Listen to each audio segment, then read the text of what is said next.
Welcome, everyone, to the Horrorcast, episode 73. I am your host, Matrix Lord 212, and I'm with Chris. What's up, Chris? What's going on, everyone? What's up, Scott? Greetings and salutations. Okay, so I'm going to put spoilers in the title, okay? Because I don't like to spoil the crap out of movies without telling you, so unlike some people. But I'm gonna spoil the Blair Witch remake, thank you. And, well, it's not remake, because it's not even really a reboot, it's a sequel, right? Whatever it is. Yeah. The Blair Witch, we're going to spoil that, and I'm going to spoil Phantasm Ravager if you didn't see it already. So please don't watch this if you didn't see either. All right, we're going to start off with the Blair Witch. We were talking about this the other day, about how the Paranormal Activity movie, Ghost Dimension, was like a horror time travel thing. And I was joking around like that nobody's done that other than them. And lo and behold, I'm wrong, because Blair Witch is a time travel horror friggin' conundrum, because whatever it is, it has the power over time and time warps and alternate dimensions and everything, and basically messes with the characters, displacing them in time, zapping them through time, and they're interacting with each other out of time. So it would sound like it's an awesome movie. There's just one problem. It is that found footage, shaky camera piece of shit that nobody likes. You don't want to spend $7 or $12 to see a freaking camera jumping up and down where you don't even know what you're looking at because you're giving yourself a headache. And I got to tell you, this would have been the first movie that I walked out on. But I says, you know what? You paid your money, you're going to see it. We have to pay the money, you have to see it. I mean, it's just, I can't, it's like a waste, you know? So it's a point where like half of us not even going to watch it because we're trying to watch it and I'm like, really? What do you have to say, Chris, about that? I mean, the found footage nonsense. Well, I mean, you know, when they do a sequel to a found footage movie, you know, it's most likely going to be found footage again. So I wasn't surprised when they did that. But honestly, I think found footage in general is just a really stupid idea. I mean, I think it works in certain stories where, you know, maybe people aren't running around like crazy. But we were talking about this off air. You know, if you have a found footage movie where you purposely, you know, even in situations where the camera would shake a lot, if you limit the amount of shaking or you keep it steady, you know, nobody will complain. Nobody will be like, oh, the camera didn't shake enough, you know what I'm saying? You're already suspending people's disbelief.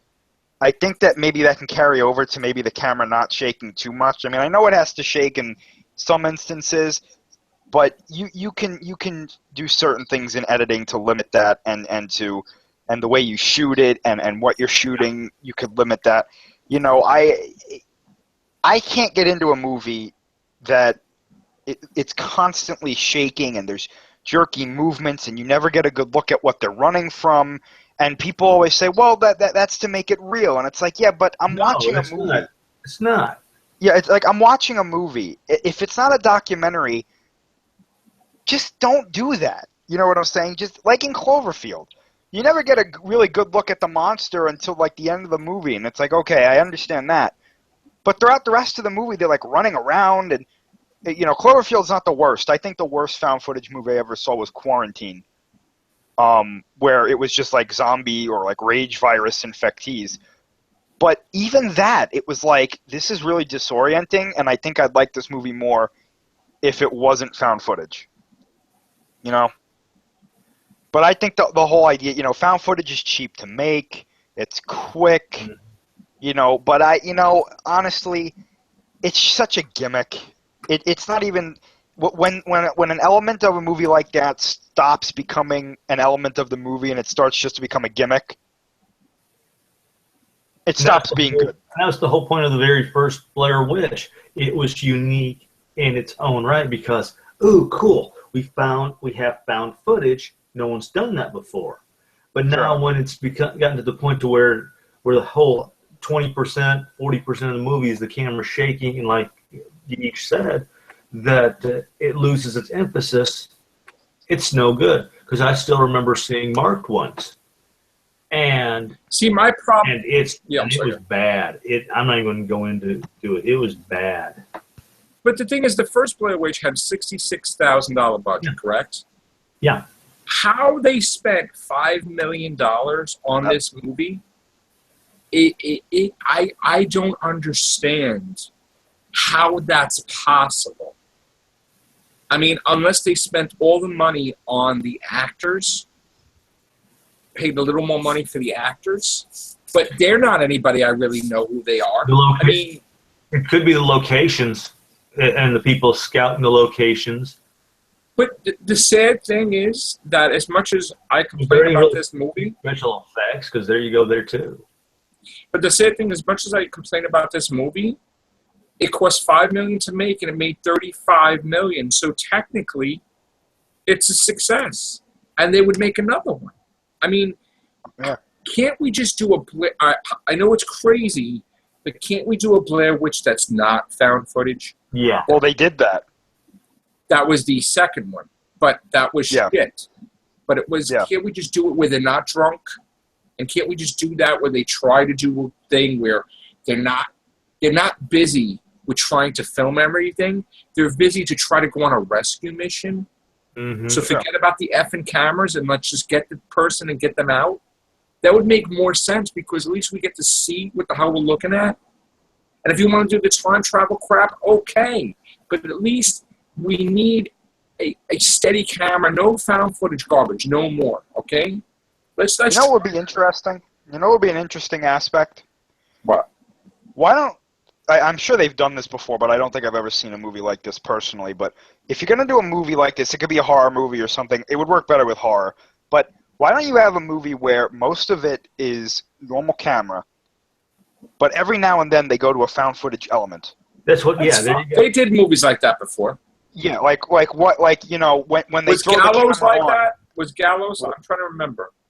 I don't know. I never saw that. There was some movies that did that. I think. Like when they throw the camera on, you know, something crazy might happen. You know what I'm saying? In other words, if you want to get some particular character's POV, I could see them doing that. Right. But I mean, I thank God we didn't get the Friday the 13th found footage. Thank God. But then it could be worse. You know that Hardcore Henry thing? Oh my gosh. We could get something like that for Friday the 13th. If we could get a Friday the 13th like that, that would be more horrible. Ooh, you know? Yeah, from the killer's point of view. It's cool as a one-off, but if they do all movies like that, that's terrible. You know? All right, so are we done with Blair Witch? Yeah, I guess so. Okay. Yeah, my stomach's settled down. Did anybody see Phantasm Ravager? No. Do you care if I spoil it? Go ahead. Not really. Okay. I thought it was spoiled for me by somebody, but I wound up watching it the other day. And like they always say, stay after the credits, for which some people didn't stay after the credits. In the movie, we have, Reggie, right, who is like one of the main, it was Reggie, it was Mike, and it was Jody, I guess, whatever. There was the two brothers, and right? Correct me if I'm wrong, right, Scott? So the tall man, he's, I guess, a shapeshifter. We don't know if he's an alien or whatever, or a time traveler or whatever. So he's got, like, the balls that, he took the toggle of fame from, basically, for Doctor Who. But anyway, those balls were in Phantasm before they were in Doctor Who. I'm sorry. And anyway, they keep hunting him, for decades. And Reggie was just the only one left and hunting him. And they show these things where you can travel into dimensions, and then they tried to make it that Reggie was – none of this happened, and Reggie had dementia, and that the brothers were alive, and that this was all – he keeps zapping back and forth in different realities. Now, if you watch the movie, they explain it perfectly. The tall man encounters Reggie, and he says, look, And the way I'm going to explain is this. The Tallman goes to me, he's like, look. He's like, you've been a thorn in my side for a long time. You know? Reggie tries to take the gun and he shoots him, but in that dimension, he can't affect him. So he's like, listen, your weapons don't work here. I'm not going to kill you right now. I'm just going to talk to you. And he's like, you're screwing up my plans. You've been an annoyance. But at some point in time, basically, there's a respect that's been established that no one has ever challenged him. No one's ever defeated him. He kind of likes it because it makes him up his game. So he's like, I'm allowing you to live, but I exist in every dimension, in every route. So in other words, there is alternate universes where there's always a tall man. Okay. From what I got was that this is the prime reality.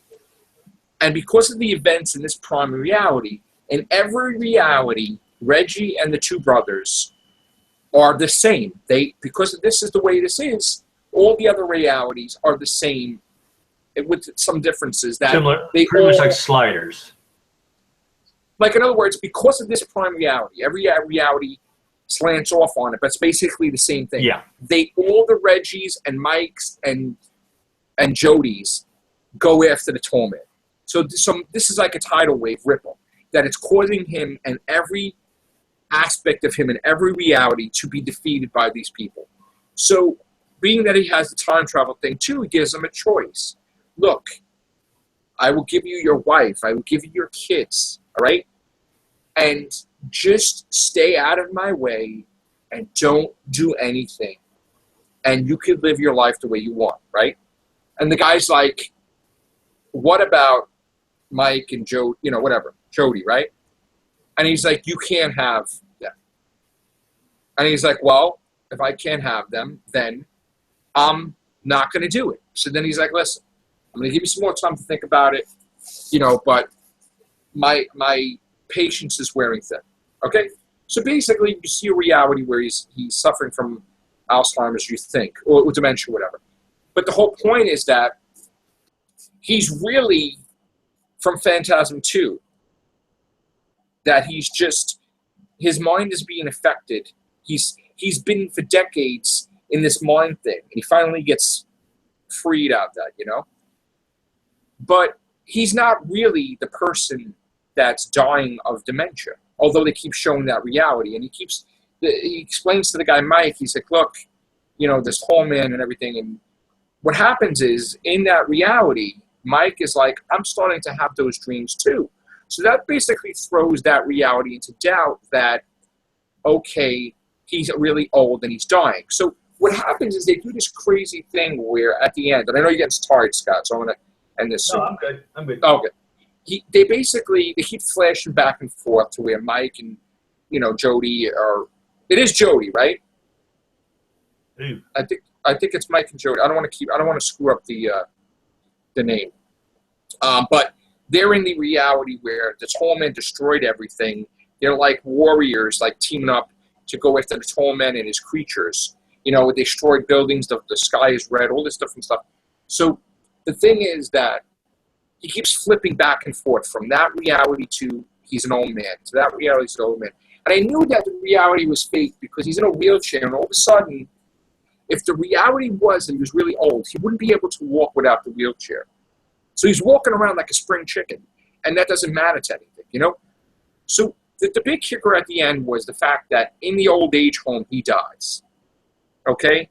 And everything stops, and it's like, okay, was this really in his head? But then all of a sudden, you see him wake up in the car, back of the car, with Mike and Jody, whatever, and characters from the third movie come into play, this midget guy and then this lady, and it's like, we're going to go fight the Tallman. So in other words, people think, and people getting from this that this doesn't exist. That's not true.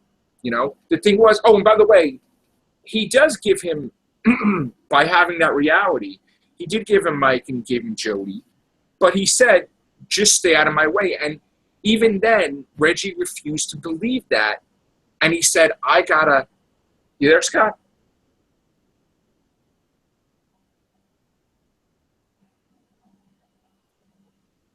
I think he's frozen. You there, Scott? I hope I don't lost my thing now. All right, so even then, he refused to basically... Computers. I'm trying to get... I've got too many pages open. Even then, he refused to believe, when he got Mike and Jody, that he didn't want to let the Tallman go. He didn't want to stop the Tallman. So, basically, that reality ended. Okay, the deal ended, whatever, and they're going to hunt. The whole thing is that Phantasm is going to continue. They're going to go after the Tallman again. They're going to do... What I think they're going to do is have a bigger budget Phantasm movie, because now they put it out there, all these cool things that were occurring, and basically that reality that the Tallman was trying to mess up with Reggie from being years of in that place, that was wearing off. That's what I got, that they tried to brainwash him, and he was flushing it out of his system. And by him dying in that reality, it wasn't that he actually died in that reality, it was that his body rejected that concept because that wasn't real to begin with. And that's what it was. Sort of like if you've seen anything else like V the series, when Diana captured Julie and tried to convince her that she was left-handed, or tried to convince her it was something out of The Prisoner, where she tried to convince her and like she became her, brainwashed soldier. It didn't work. So this was a thing where Reggie rejected this fake reality from decades of being hooked up to this machine that the Tallman was trying to convince him that that's bad. And basically rejected the deal, and it didn't work that. And then the Tallman got defeated, but there's many Tallmen from realities that could come to stop them. So that's all I had to say. I actually think that this movie was one of the best. I mean, it was better than 3, better than 4, not better than 1 and 2, but it was really good. And I ordered it on demand. I'm gonna probably buy it. I highly recommend it. So I'm glad. I have a feeling because J.J. Abrams did the remastering of 1, that he would full-fledged do a soft reboot of Phantasm with new characters, but have the old characters in, passing the torch. And I fully feel that that's what's going to happen. I'm pretty sure. So that's what I have to say about that. I think we lost Scott. So I'm going to end it here. Check out Phantasm Ravager, but Blair Witch, you could skip that because that was garbage. Take care. Bye for now.